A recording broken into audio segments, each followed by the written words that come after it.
Government censorship at the center of oral arguments for the Missouri versus Biden case yesterday.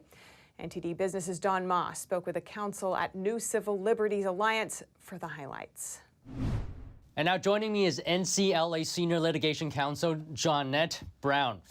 So first, let's make sure that everyone's on the same page here.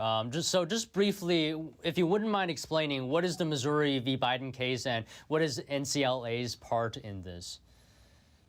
Sure, absolutely. The Missouri v. Biden case, it's two states, Missouri and Louisiana, 5 individuals, 4 of whom we represent, have brought a lawsuit against 67 defendants who, including the president, all of whom are in the executive branch, basically saying that they have violated the First Amendment by coercing or otherwise manipulating social media companies to censor speech, viewpoint-directed speech, on the various social media platforms. But the basic allegations are whether it's related to COVID-19, election integrity, and other topics that we touch on.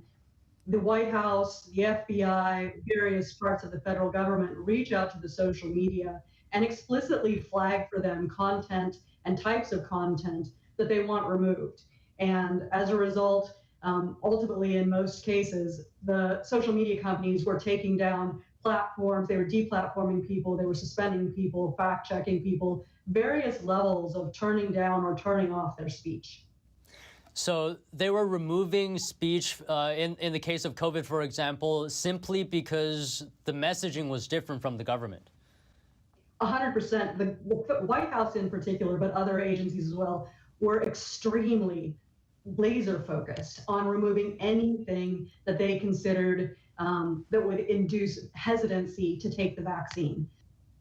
So there was an oral argument yesterday, and Biden's lawyers said that they have never threatened social media companies into censoring free speech. What is your response to that?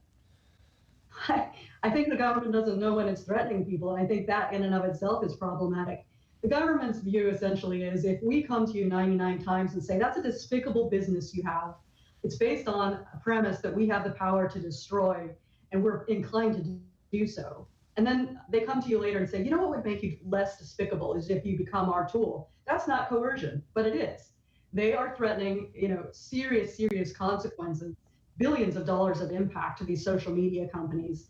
Their theory is that, until we break their will, they're actually just going along with us because they want to. All right, thank you so much today. Thank you so much for your time.